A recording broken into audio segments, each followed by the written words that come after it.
Good evening.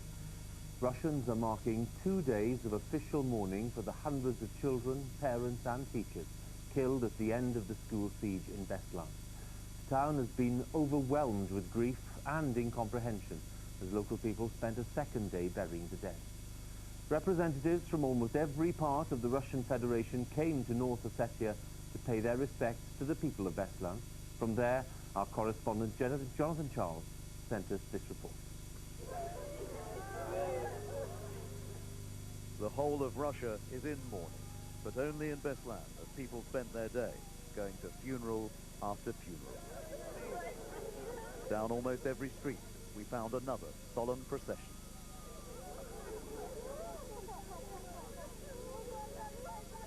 Vitali asked us to film the burial of his whole family.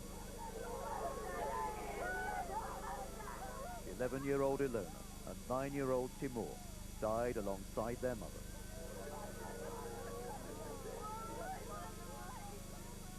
No one here can understand why extremists demanding independence for Chechnya would have wanted to extinguish so many young lives.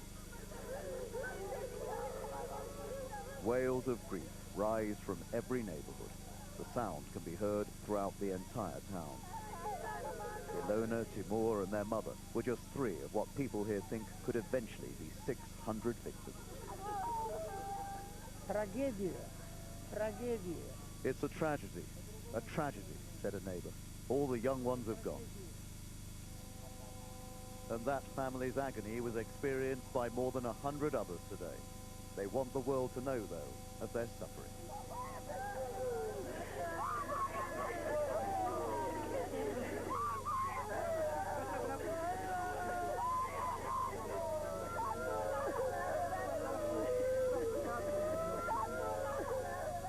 So many burials in so short a time. The cemetery's overwhelmed. We found some families were having to dig graves for their own relatives.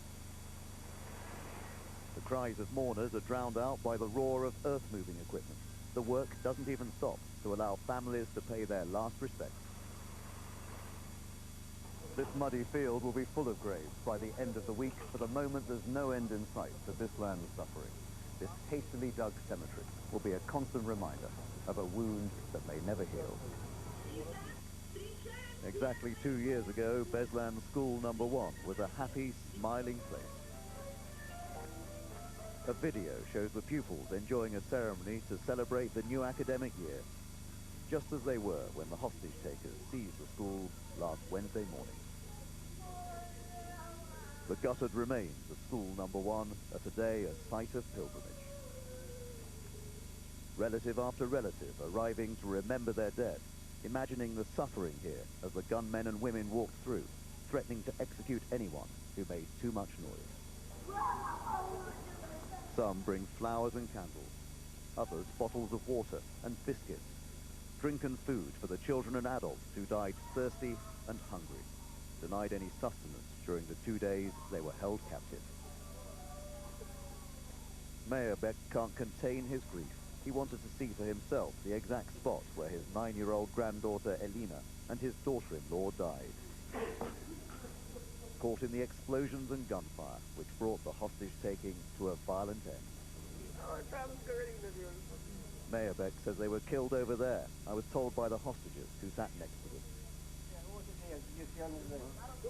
Then we were joined by Mayor Beck's grief-stricken friends, angry that some of the hostage-takers were apparently from the neighboring Republic of Ingushetia.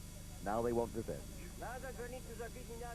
Mayor Beck wonders whether they can now live in peace as neighbors, such talk fueling fears of fresh conflict in this already troubled region. But families whose children survived are, for the moment, far too preoccupied to think of revenge. Photographs of 10-year-old Jacqueline show an outgoing girl who used to be a model. Now, the trauma of being taken hostage with her brother in a building filled with explosives has left mental as well as physical scars. At first I didn't understand what they were doing, didn't know they were bombs. I kept asking a woman next to me, what is it? And she said, nothing, don't worry. She just didn't want to tell me. But then my friend told me those were bombs, and I got really scared. The school will soon be demolished, but the terrible memories aren't so easily banished. Jonathan Charles, BBC News, Beslan. Describing the supreme bravery of the children and adults who found themselves caught up in Beslan's atrocity. Steve Rosenberg has the remarkable story of young twin brothers who survived and their grateful parents. Asik and Kazik Aliyev seem no different from any other 12-year-olds. They love playing computer games. They're both mad about football.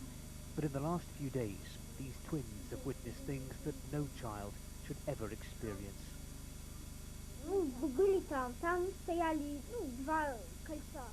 There were two basketball hoops in the gym, and they began to string wires to twin them and hang bombs on them. I wasn't too afraid. I was worried for my brother. I didn't want anything to happen to him, but I thought we'd sit there for a couple of hours, and I'd go home and buy myself a bottle of lemonade. Asik and Kazik were in the same class at school number 1. All these children in Form 6G were held hostage by the militants. By the end of the siege, 5 of their classmates were killed, and 2 are still missing. Their mother Rita watched the school go up in flames from the window of her flat. She could see the chaos unfolding in front of her. Her husband rushed to look for the twins. He told Rita to stay at home.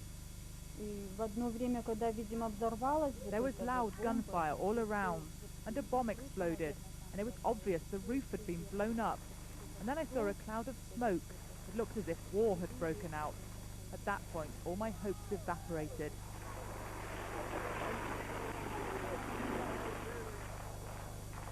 We all feared the gymnasium had been packed with bombs. So now that there'd been an explosion, I knew the building must have been destroyed. I didn't think anyone inside would be left alive.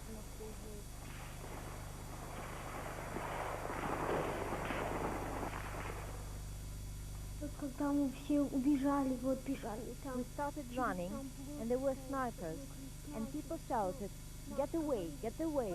We all ran into a little courtyard and huddled together. I could hardly hear anything at all, but then I heard my brother shout, "Kazik, Kazik." In a small town where so many families have been destroyed, this family at least has been reunited. The Aliyevs speak of a miracle. What they cannot understand is why so few of their friends in Beslan were as fortunate. Steve Rosenberg, BBC News, Beslan.